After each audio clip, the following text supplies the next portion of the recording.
तो साथियों नमस्कार। इस समय हम लैंड कर रहे हैं AKB के फीलिंग स्टेशन दत्तनगर में।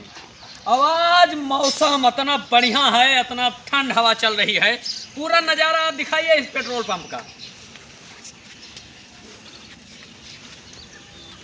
तो हमारा कहना है, ये मौसम जो बना है इसके लिए हमारा कहना है कि आज मौसम बड़ा बेईमान है, बड़ा बेईमान है आज मौसम। तो आज मौसम बना है और सरसों काट के खेत में छोड़ आन है। अब ये चापत है थोड़ा देर बाद, अब ये चाप दे हैं बहरैची कौन आए चमक रहा है। हम पछुआ हवा चल रही है, अभी गलन बढ़ाए है शायद। अब मनई सब सिकुड़ जाई है अब थोड़ी देर में। तो ऐसा मौसम और आंधी तूफान का शंका विद्यमान है।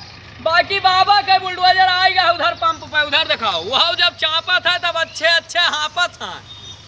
वो जब चापे बाबा बुलडोजर तब वो मान के वो बचे ना। हाँ, तो हरि इंद्र देवता अलग चापे जाता है, बाबा बुलडोजर अलग आएगा है। तो ऐसा ये चपिया है और बाकी विरोधी सब हाफिया है।